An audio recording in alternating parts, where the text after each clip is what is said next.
آپ کو معلوم ہے کہ ماہ ربیع الاول کا آغاز ہو چکا ہے، دوسری تاریخ ختم ہوئی اور آج ہم تیسری شب میں اس وقت یہاں بیٹھے ہیں۔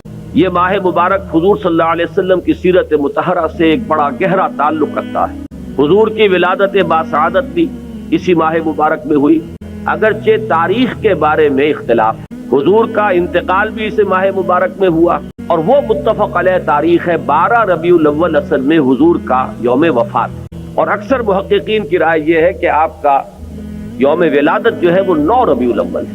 یہی وجہ ہے کہ مجھے یاد ہے کہ ہمارے بچپن میں اس دن کو جو لوگ کچھ تھوڑا بہت مناتے بھی تھے تو 12 وفات کے نام سے در حقیقت یہ نام یاد کیا جاتا تھا۔ حضور صلی اللہ علیہ وسلم کی وفات کا دن ہے، کچھ کھانا پکا کر کچھ غریبوں کو مساکین کو کھلانا، یہ در حقیقت چیز تھی کہ جو اب ہوتے ہوتے اس نے بہت ہی ایک دوسری صورت اختیار کر لی ہے۔ اب یہ ایک جشن بن گیا ہے اور ایک عید کا سا سما، بلکہ واقعہ یہ ہے کہ جو اصل 2 عیدیں ہیں وہ کہیں پیچھے چلی گئی ہیں، اور یہ جو 2 عیدیں ہم نے ایجاد کی ہیں، ایک عید میلاد النبی اور ایک عید استقلال، اگر ہم جائزہ لیں تو شاید یہ 2 جو ہے یہ زیادہ فور گراؤنڈ میں آ چکی ہیں۔ لیکن یہ کہ جہاں تک آپ کی ولادت اور آپ کے وفات کا اس ماہ مبارک میں ہونا ہے وہ ثابت ہے۔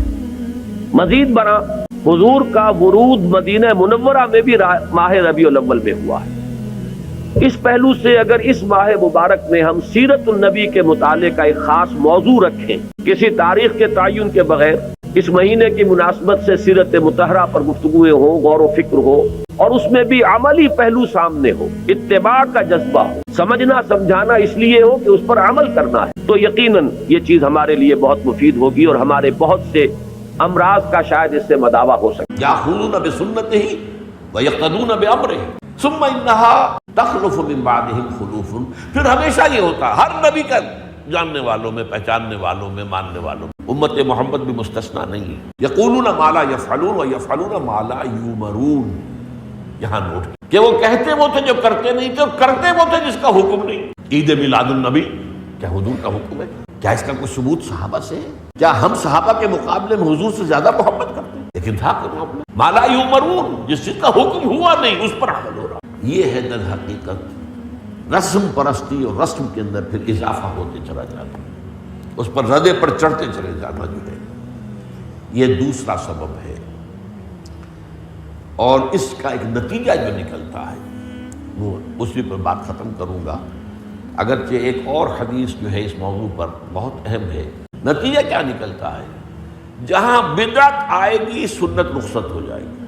اب نماز جنازہ کی وہ اہمیت نہیں ہوگی، نہ نماز جنازہ یاد کرنی ہے، نہ دعا یاد کرنی ہے، کچھ پتہ نہیں، جا کے کھڑے ہو گئے ہیں، وضو بھی ہے کہ نہیں ہے، لیکن قرآن خوانی میں تو جانا ہی جانا۔ یہ کیوں ہوتا ہے؟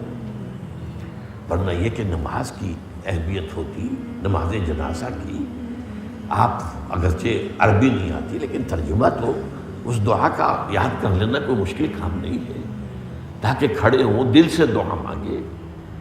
تو جہاں بدعت آئے گی وہاں سنت جو ہے اس کی حیثیت کم ہو جائے گی، اس کا استخفاف ہوگا یا غائب ہو